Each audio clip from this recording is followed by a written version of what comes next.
Hey everyone, you're listening to the Vent Podcast, your source for market insights, wine industry news, and updates on our current collections. Enjoy the show.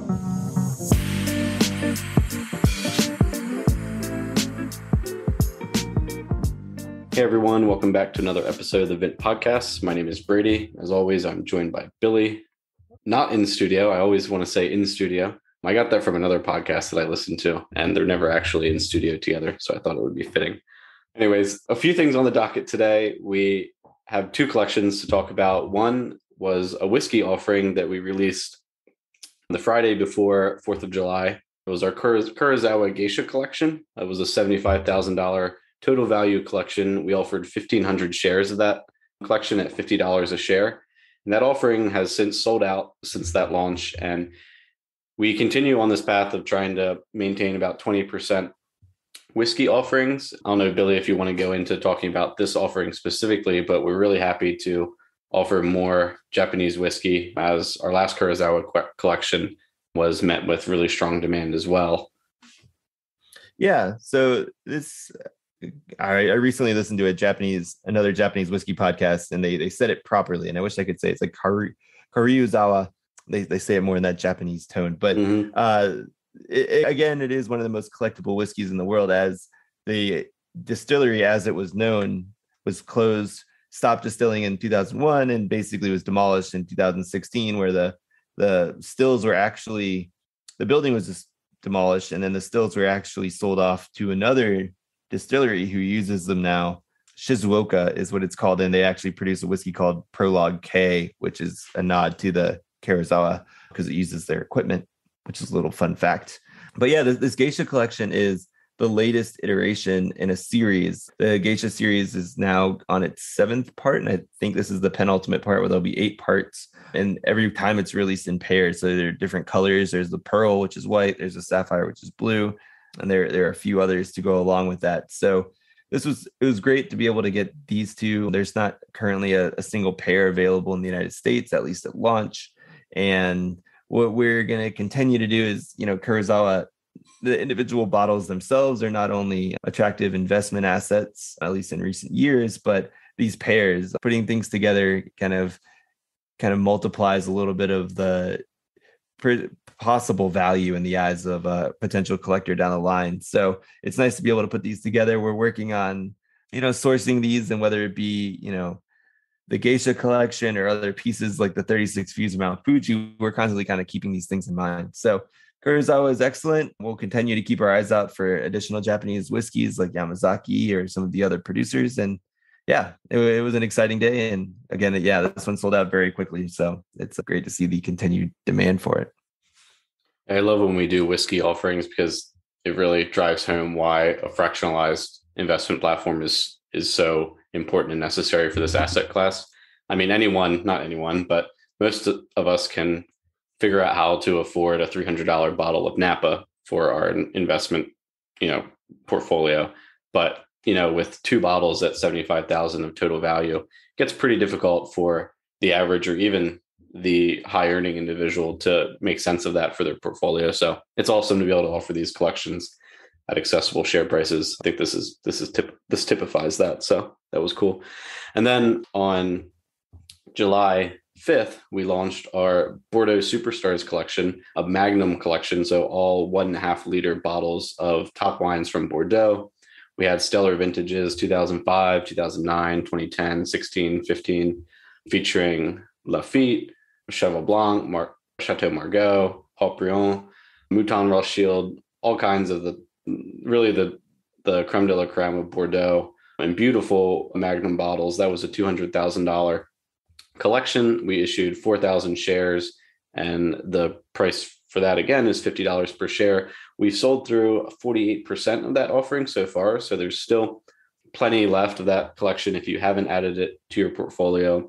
Any Bordeaux offering is going to be a cornerstone of your portfolio. So for folks just getting into Vent, looking to make a first investment, this collection, I can't really think of an offering just between the producers, the vintages, and the format of the bottles that would be better for starting a wine collection. We're hoping to have more Bordeaux available on the website kind of continually, so that's always an option for folks when they come to the platform. But Billy, this collection, I think, is probably, when you talk about blue chip wines and you talk about building a portfolio around a set of wines, this is probably takes the cake, doesn't it, so far? Yeah, and I would say for multiple reasons. One, we source this directly from negociants, so this wine is resting in Bordeaux. It's never left Bordeaux, and it's being stored there. So that's really exciting. And the other two main factors are, one, you touched on the number of high quality vintages, but the different vintages. So there's 2002, 2005 parcels. These will have a different exit point or a different drinking window than, say, the 2015s and 16s. So what's interesting about this collection is we have pieces that can be exited at different times. And the other, I guess, glaring factor is that they're all in Magnum. The best Bordeaux's in the world take their time to age and develop, and the best format to really develop and age a wine due to the ratio of liquid to air in the bottle is a Magnum. So Magnums are more sought after of Bordeaux than they are almost any other region. The other two that would be up there with them would be Champagne and Burgundy. And I guess kind of a little bit Napa, but not as much, because Napa's wines aren't tend to be aged as long as Bordeaux. And what's awesome about these is, compared to Burgundy, there are more first growth wines produced from each first growth Bordeaux producer each year, but only a fraction of the wines produced are ended up being in Magnum in that format. So what you're doing is you're taking the creme de la creme from the best years, and you're basically creating these, or we purchased these collection with the Magnums, which are a fraction of what was produced that year in the format that ages them the best. So they're basically some of the most desirable assets for Bordeaux collectors, and we're basically going to keep them until they're either ready to reach their first stage of drinking. Every wine has stages of drinking windows, or till they're, ready to hit back on the market at different points. So yeah, no, this is really exciting. And it's our first Magnum only collection, which is really exciting. So I don't think you could do much better. Yeah. And I mean, I challenge people to use, or listeners to go to robertparker.com and go to their resource page and check out their vintage chart. This is a great way to compare pricing. When you see varied pricing on different marketplaces, sometimes you'll see differences in pricing because of critic scores or vintage scores for a particular region. And I just want to call out that we really did choose the top vintages for this collection. Basically, I was just looking through the chart. All of the vintages that we selected were rated 95 out of 100 and above by Robert Parker, which had been really helpful for me as a consumer to start thinking a little bit macro when I'm buying wine about vintages and regions. And I think that one helps to learn about to think in the mind of a farmer and a producer in terms of what may happen year to year, but also I think is really helpful to inform decisions that investors make when we can go to a source of truth of sorts to kind of understand the quality in a given region in a given year. And I think that we've done a good job across all of our collections, but this one especially, to make sure that when we're choosing a big name producer to feature, we're also featuring, their top wines of the last 10, 15 years. I think we definitely did that again.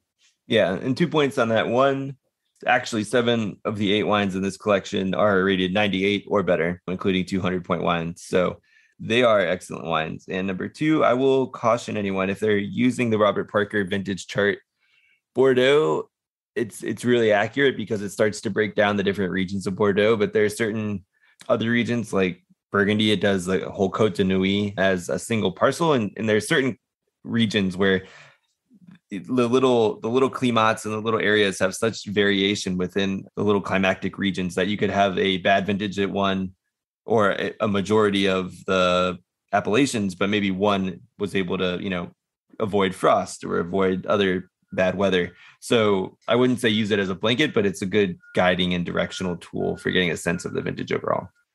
Yeah, that's definitely a good call out. They do break down Bordeaux really tightly, which is, why the vintage chart makes a lot of sense to check that out for Bordeaux. But I was just looking at the California charts, and basically just goes North Coast, Central Coast, which I don't know, Santa Barbara versus Paso Robles, Sonoma versus Napa. There are definitely differences in the way the climate settles in those regions. So that's a good point, Billy, to call out. But for Bordeaux, definitely insightful to check out that chart. And continue to do that when you see we have Bordeaux offerings on our site. That's definitely a good place to kind of hold us accountable and double check to make sure that we really are sourcing the right stuff. So we kind of danced around 4th of July. We had collection launch on the front end and the back end of the 4th of July weekend.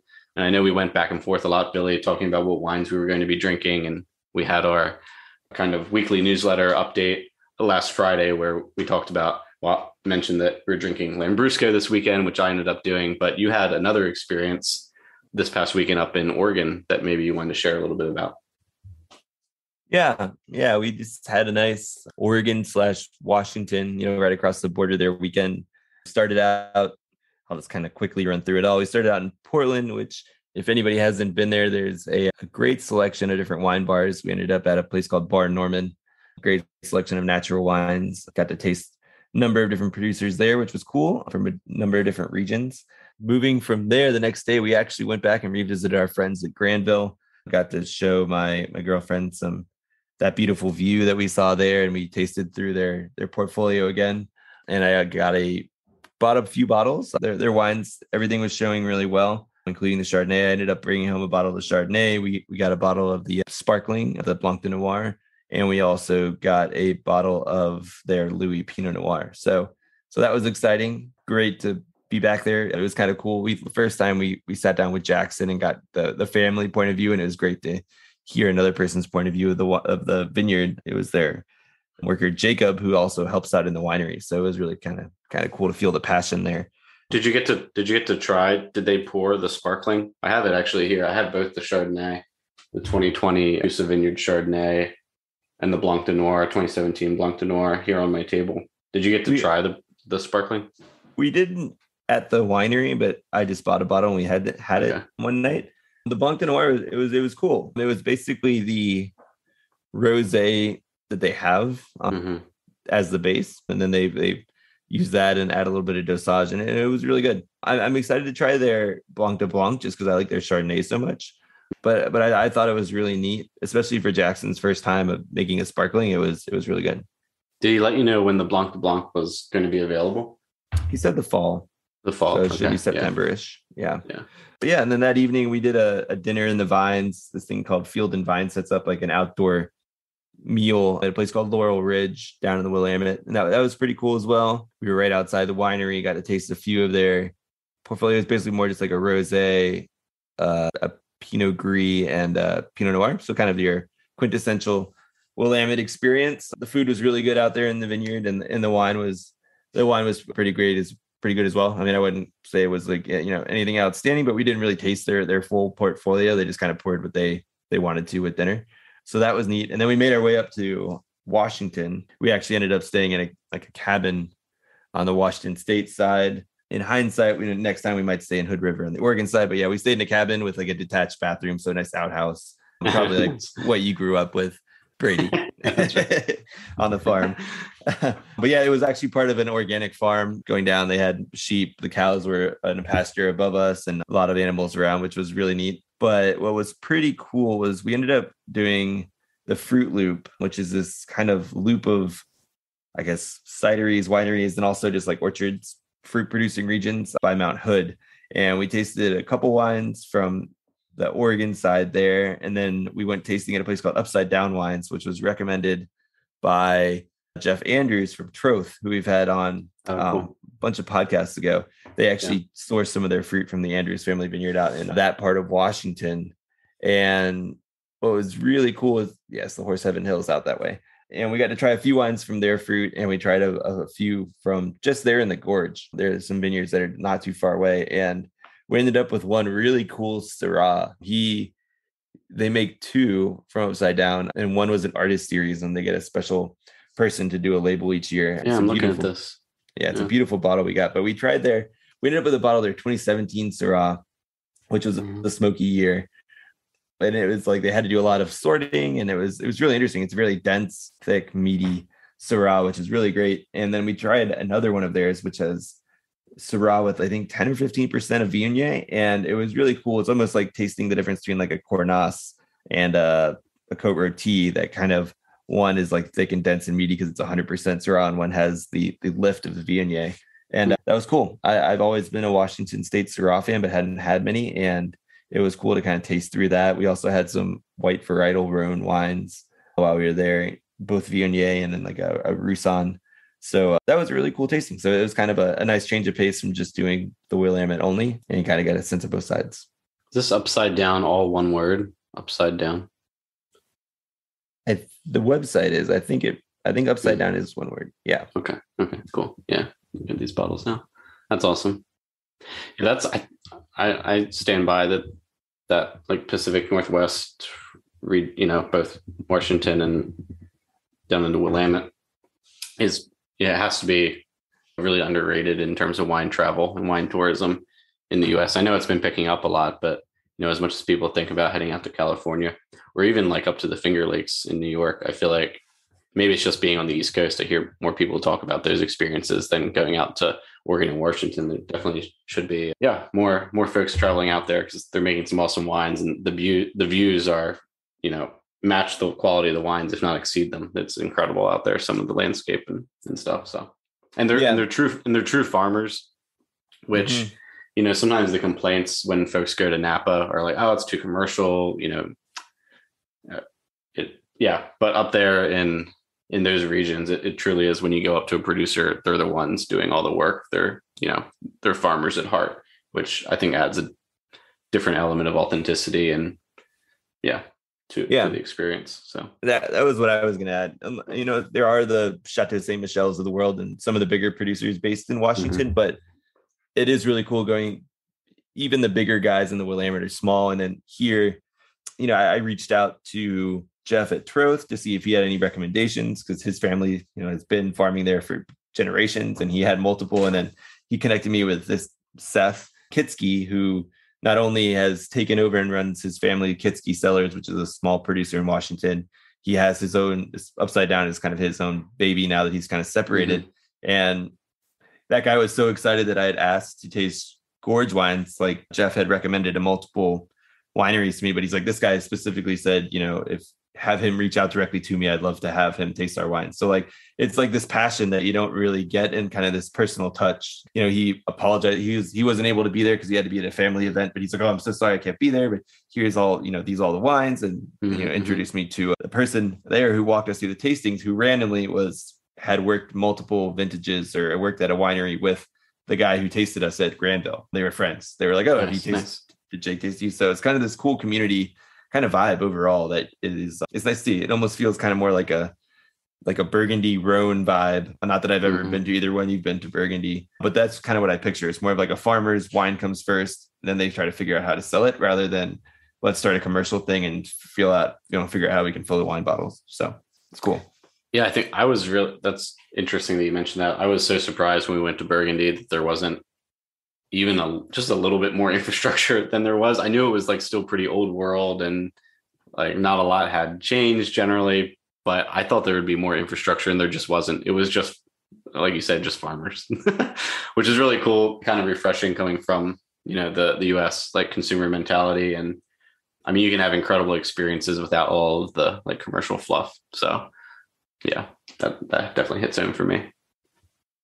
It was pretty low key for me this weekend. We always have a family party. My mom's side of the family always gets together, and I have a few aunts are into wine, but not into wine enough to like explore maybe to the depth that like you and I maybe tend to explore. And so it was cool to bring several different bottles of wine that, I know they hadn't had before. I think we had wine from like Hungary and the Czech Republic, and then this Lambrusco, which they had never had Lambrusco before, I don't believe.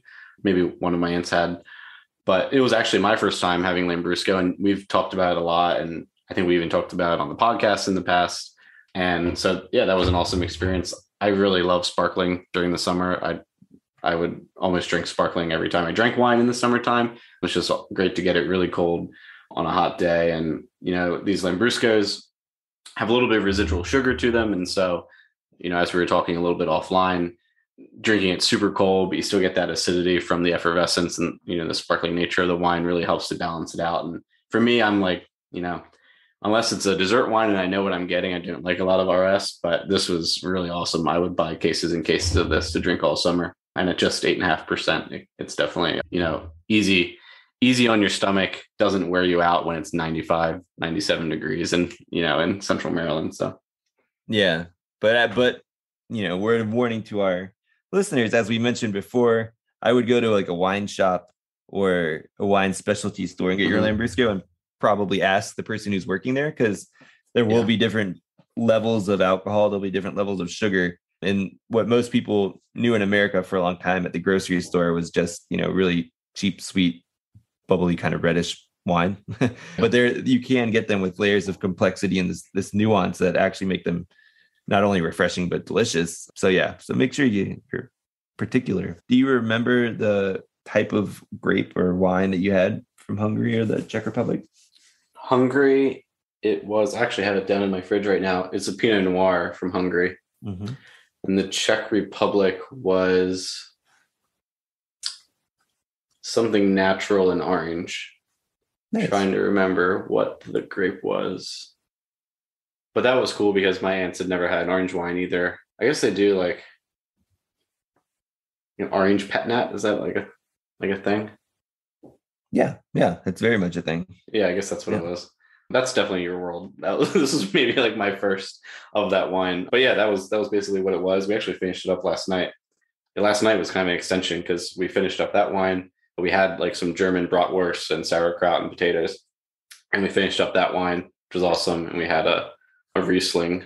Stein is the producer. If you ever had those Rieslings, I'm kind of rambling now. It was Muslim. No, that's cool. Yeah, no, I would say we had a member of the Vint community. We'll give him a shout out, Scott Pittock. I hope I'm saying your name right, either Pittock or Pittock.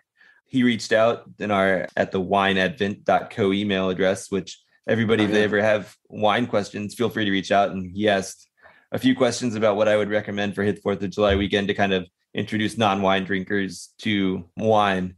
And, we had a range of suggestions, but orange wine was kind of on his list too. Well, it was on one of the lists I recommended, and he thought he might kind of go with that. And it's an interesting option because I've had a lot of beer drinkers tell me, depending on the orange wine, that it kind of reminds them of beer. It has some sort of beer essence. Sometimes that's because they're unfiltered. Some can be yeastier, but it's kind of a cool thing to just show people. And, it's not for everyone, number one. Number two, the wines, the styles of skin contact wines vary so much. So I'll tell everyone again, if you try one and you don't like it, don't stop trying them. Keep trying until you kind of find one you like. But I would always ask them for their recommendation there too. But it's a cool style and it's fun. Yeah, I was going to mention too that, if you're going to a family gathering with family members who, well, I should say, I'll just keep it local. My family, so I have some family members that hate drinking wine under or over like 45, 50 degrees. So, folks are always willing to put like ice cubes in their wine and stuff. And so having something like a Lambrusco with some effervescence and some RS was like, fine. Like put it in your cup, put some ice over it. Like that's awesome. So if you have folks that tend to do that to their wine, Lambrusco or some of those other sparkling wines can be a good way to sneak it by them. Yeah. And one last note on that front is I have found that there are certain people, and even people who drink wine, like are really set in their ways, or they know what they like. And they're like, I like wine either from here or I like this producer.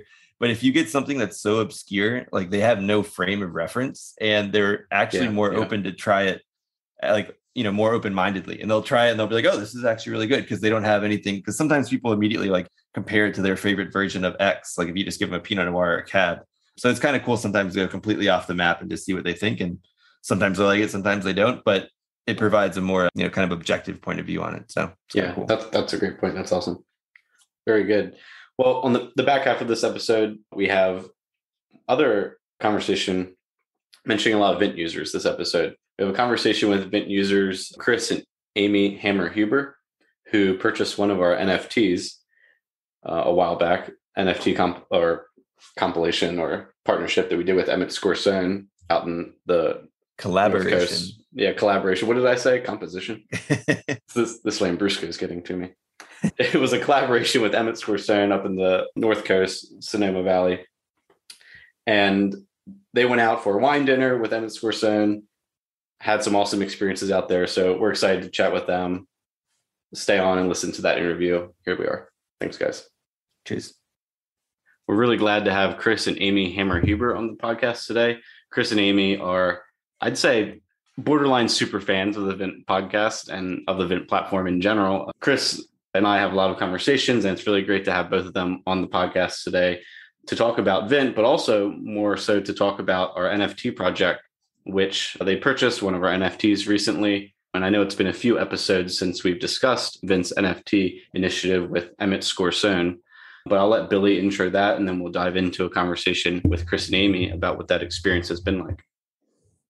Yeah, so just a little reminder, our NFT was basically a series of 3 different NFTs with Emmett Scorsone, a winery based in Sonoma, but also producing Napa wines. We just a little bit about the origin, about how the project came about. We had been up visiting Palmer Emmett, who's half of the Emmett Scorsone team, and we were just kind of tasting his wines, talking about how we could work together. And he expressed some interest in NFTs. He's friends with Gary Vaynerchuk, and as everyone knows, Gary Vaynerchuk is very into NFTs. So he was interested in trying to see how wine could play a role in that. So we worked with him to put together an NFT that gave the owners rights to some library wines from their collection, a private tasting in person, a tour of the winery, a virtual tasting, as well as a kind of all-inclusive wine dinner that they would set up with, chef preparing food and having a lot of the Emmett Scorsone wines.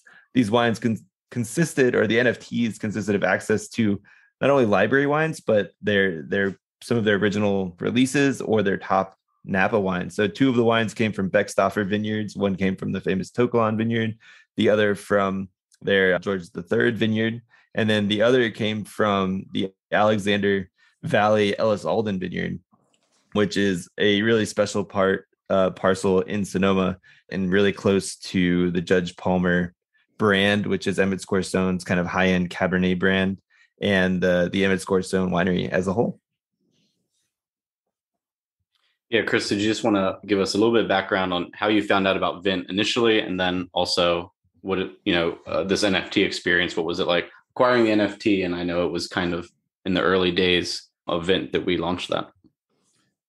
Well, Vint, I was looking for alternative investments for my IRA and other portfolio, and did a little research on my own, looking at some different assets, and wine came up as one of them. And I looked at some of the other alternatives of buying the wine, storing it at home, and I wasn't necessarily interested in that because I figured we'd probably drink it too early and it wouldn't be an investment then. It'd be something we'd enjoy. So then I ran across your platform, did some research, reached out to you guys about it, and have been an investor in the platform, buying different collections over time. And so I think, doing that, and then through the podcast, I think that's how I got introduced to the NFT idea. I believe Billy did a video with Emmett where he went through the winery and talked about it. And after watching that, I was like, I have to do this. So the next step was to talk to Amy and say, we've been talking about doing something, getting away, and we've always gone to wine country. I went there on my spring break doing my master's degree in 92, 30 years ago. We've gone there on our honeymoon in 98, and we've gone back 3 or 4 times since. So it's a place we love. It's a place we know. It's a place we enjoy. So it's like, this is perfect. And it gives us the opportunity to discover something new. So I had a discussion with her about it, going back and forth. And of course, it was like, what the heck's an NFT? Why do we need to buy this to do it? But, eventually we decided, let's do it. Yeah. Amy, walk us through when you first got down there to the property. I mean, I know you guys built kind of a trip around this experience, but what was it like when you first got down to the property? What was kind of on the docket when you started exploring? We started at one of our favorite places in the south end of Napa at Cuvée-San, which is a place that we went to on our honeymoon. And it was always enjoyable to just start there with a relaxing tasting. And so we did that first. And then the following day, Tuesday, we had the honor of going up to that winery that Palmer took us to, where it's up on a hill and unbelievable, beautiful. In fact, he said that he doesn't take people up there. I think we are the only people he's taken up there other than his photographer. So we felt really that's cool to have that privilege. He poured us a glass of the Sauvignon Blanc and we got to drink that as we were walking through those grapevines. And that was pretty special too.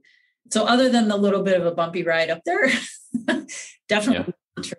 So that was awesome. We talk a lot. I think we talk a lot on the podcast, but just in general on our team about tying experiences to this idea of investing in wine. And we've mentioned it before that it's really hard to justify, $20, $30, $40,000 for a bottle just for the juice that's inside the bottle, but really tying when we can have these experiences and provide these experiences to investors, I think that it helps to link for people the idea of history and experience with these brands that ends up driving up investment prices over time. For instance, the Ellis Alden Vineyard, the wines that came with that NFT, it was a 2013, which happens to be one of the top rated vintages in the North Coast over the last 10 years, but I think maybe going back even almost 20 years, Robert Parker gave that particular vintage a 98 rating, and that only rivals the 2016 vintage. So some awesome wines that came with this NFT. But Chris, talk about the experience side, and maybe let's go into the wine dinner and what else was included in that experience. Well, I mean, the part of it was we met Palmer in the morning and we got to sit with him for 20, 25 minutes on the ride up to the vineyard, got to talk about him, his business, his philosophy, and so forth. Then we strolled through the vineyards, like Amy said, and got to see him in the place that he considers sacred ground. He actually told us he met his wife there. And then, obviously we got another 25-minute ride back. So if you want to talk about experiences, when you go to Napa, normally you can talk to the staff that, pours the wine for you and tells you about it. But we got to spend a couple hours with the person that has actually built the winery, made all the decisions on what wines to make and why and so forth. So you got unbelievable insight into a person and their business and their philosophy that, we'll never be able to replace that. So that alone was probably worth all of it, was just to get, that experience. And then the wine dinner we didn't want to do them back to back. So he scheduled it for the Friday night of the 4th of July weekend. I guess he had other friends and wine circle members that were at the dinner. So that was in downtown Healdsburg at the Matheson, which I believe is a newer restaurant, but with a renowned chef. And it was just unbelievable. I think it was a 4-course meal and everyone was paired with their wines. The two highlights of that were he did a horizontal of the Beckstoffer George III Cabernet, 2011, 2012, 2013. And then Michael, his partner and winemaker, poured his first wine that he made on his own, a 2007 Pinot Noir. That's kind of like his private stash that he doesn't let anybody have. He let us taste that as well. And that was just unbelievable. So, again, from an experience perspective, those are things that we will never forget and they'll be with us forever. And, we're definitely going to be lifelong customers as well of them. Yeah, that's awesome. I've heard him talk a lot about that vineyard, the one up there in Alexander Valley. And now I really want to go. I'm jealous you guys were able to get up there, but it sounds like a magical place. Were you guys there early enough in the morning? Because he's always talks about how it's either it's above the fog line. So if you look down, it always gets that extra sun. So things ripen really well up there. Or were you guys there just kind of, I guess it was maybe the afternoon when the fog had burned off already? Well, we were there late morning. So I believe the fog had burned off. But from our hotel room, every morning we woke up, we could look out the balcony and I could see the fog. And I pointed it out to Amy and I said, this is what they talk about. Every morning there's the fog. Mm-hmm. And then by 11, it burns off. And by the time we got up there, it was after that. But he did point out as we were driving along, they were replanting some of the vineyards up there. And he said, this is a lower vineyard. This one gets too much fog. So it didn't allow the grapes to grow as well. So they were going to replant it. So we kind of could see, once we were there, we could see the lay of the land. And you could definitely understand why he was saying this one is high above the fog, because it literally was the highest point around that you could see where grapes were being grown. So I think in the story with you, Billy, you said, Palmer and Michael were at the bottom and they said, which vineyard do you want? And you said, Michael just pointed up to the highest one. Mm-hmm. I can totally see that now after you go there, because it truly is like way up there compared to everything else. So to be able to hear the story and now to see the story, that was special for us. That's awesome. Yeah, no. And then the dinner, I guess I'll have to say again, I'm jealous of you guys for that one too. I ran into Palmer actually in Charleston in May. and we were able to catch up and grab some dinner together. And he was describing what you guys were going to be kind of tasting in the food, and it sounded like a great experience. So I'm glad it played out that way in reality. Yeah, I mean, I resonate too with what Chris was saying about being able to actually see the lay of the land. I mean, you can talk all day about terroir and elevation, these kinds of things, but until you go to the actual site and see like the orientation of the hills and understand how big of a difference elevation makes when you actually see fog settling down at the base of a mountain, I think that those experiences really put some of this into context, and it makes you understand and helps to understand why some vineyards are just so much more revered than others. You know, they may be not too far from one another, right? But one may stand out because of some of those geographical reasons. Amy, you mentioned the first part of your trip, how you kind of had different experiences sandwiched on either side of the experiences at Emmett Square Zone. Talk to us about some of the other highlights of your trip out to Sonoma. I know that Chris had mentioned that you visited Donlin as well, which we've had Cushing Donlin on our podcast in the past, and who is a fan of the platform. So it was cool to hear some of those paths crossing. We did. We really enjoyed our visit there. We had a really great tasting with the winemaker, who's extremely knowledgeable and was generous enough to explain a lot of things. So we had a better understanding of just in general, the winemaking process. And I can't remember the type of wine that he was talking about, but he said he goes so far as sometimes to just take the grapes off of the one side of a vine because they get the right amount of sun and the backside needs to sit a little bit longer or something like that. So it was just really interesting to hear a lot of the things that he had to say. And they make a really yummy Syrah, which we enjoyed several of. So that was fun. Another highlight was going to Bohème, which is in Occidental. They make a really great Pinot Noir. We stopped there twice, actually. So that was great. We got to talk to the owner and winemaker there as well. So we had a lot of great wine, but we also had a lot of opportunity to talk to some people you wouldn't normally get to talk to. You know, as Chris said, you normally talk to a salesperson, person who pours the wine and asks, how did you like that? But to have that opportunity to talk with some owners and specific winemakers was really pretty special and enjoyable for both of us to learn a lot about the whole process and, of course, be able to enjoy some of the yummy wines as well. So.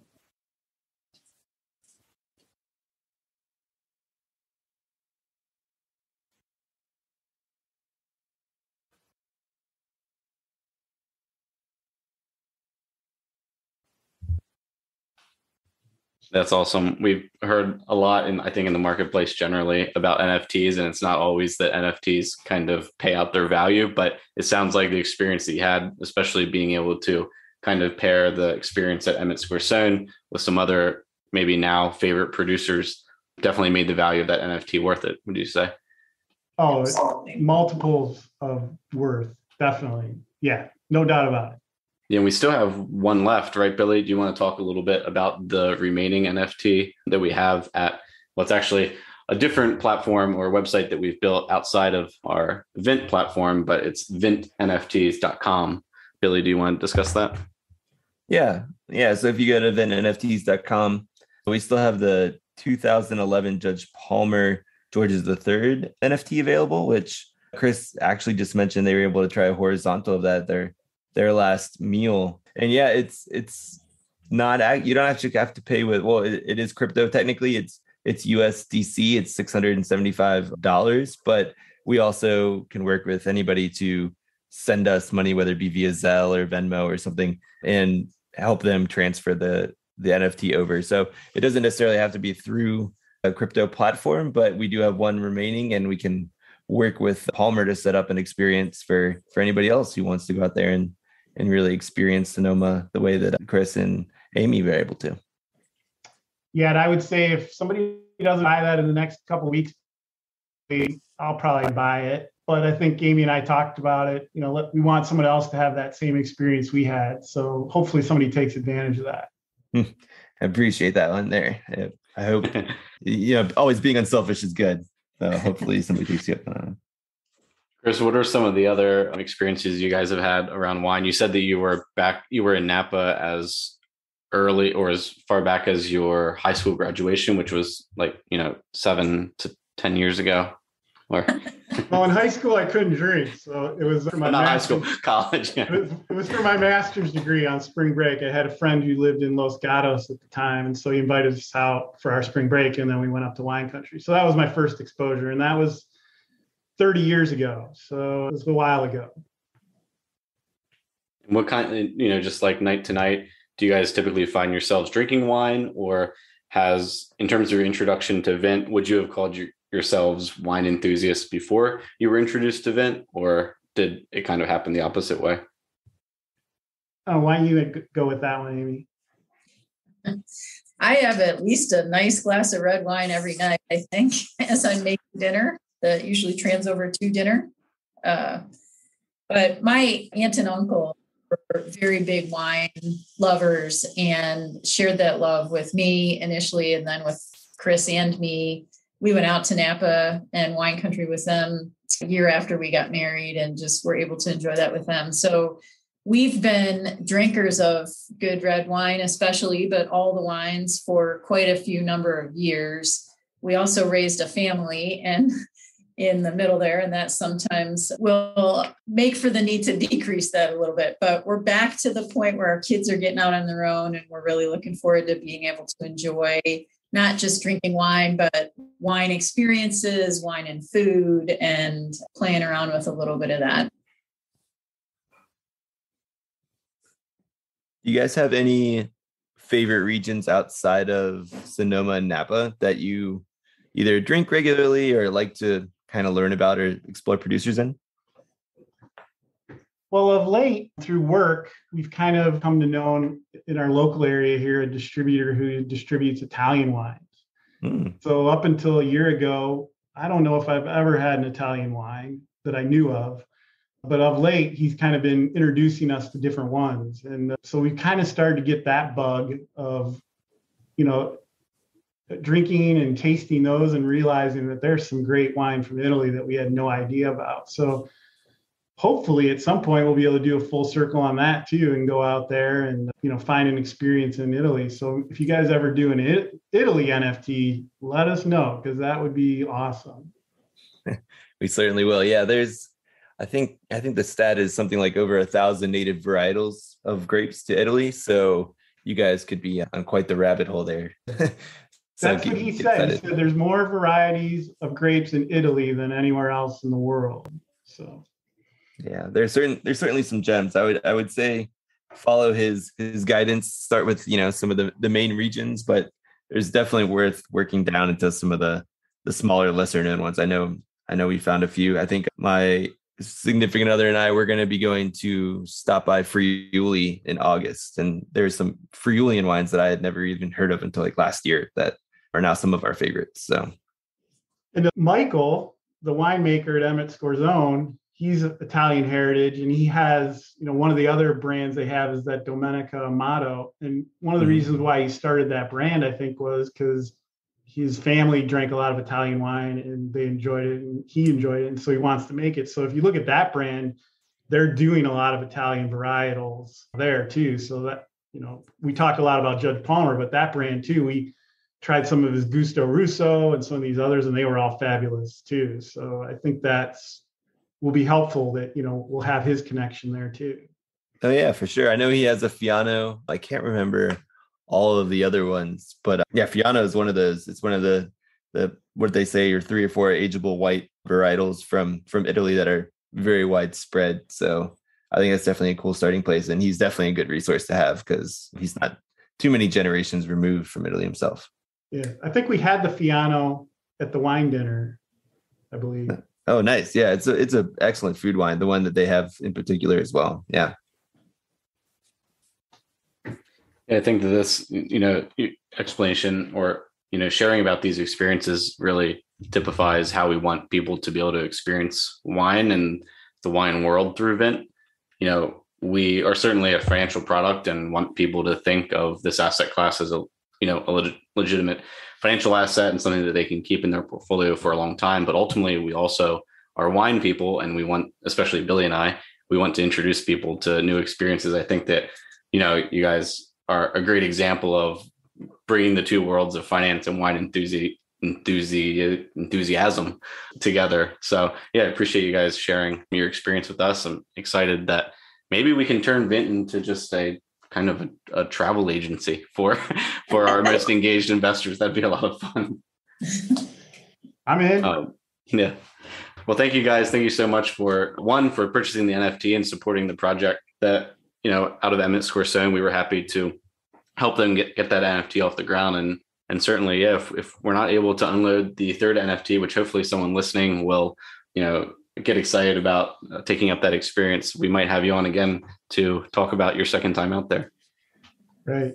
Yeah. And we had the wine at the wine dinner. It was excellent. So you're going to get the 2013. Yeah, that's right. You're going to get 3 bottles of the 11. That probably alone is worth it right there. Yeah, it was the 2011 George's. You guys had.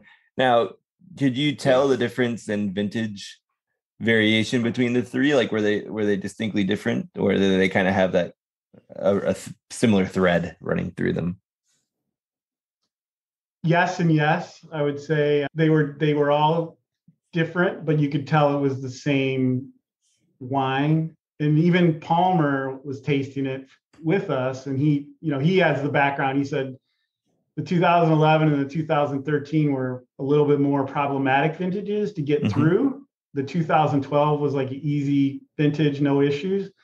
But he said, his comment was, it's amazing how the difference is between them. So the easy vintage maybe isn't aging as well as the other two are.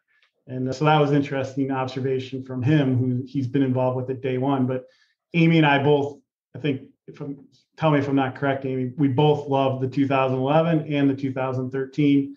And then the 2012 came in a close third. But yeah, they were all very good, but they were all had their subtle differences. Awesome.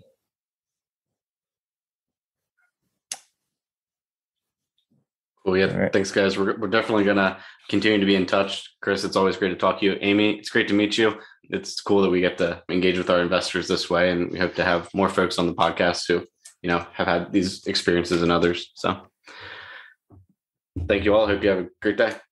All right. Thank you. Thank you. Bye. For questions, comments, or feedback on the Vint podcast, please email us at support@vint.co. To check out our current offerings and to sign up for the Vint platform, find us at www.vint.co. That's www.vint.co. Vint and VV Markets are offering securities pursuant to Regulation A. Our offering circular as amended can be found on the SEC website. Past performance is no guarantee of future results.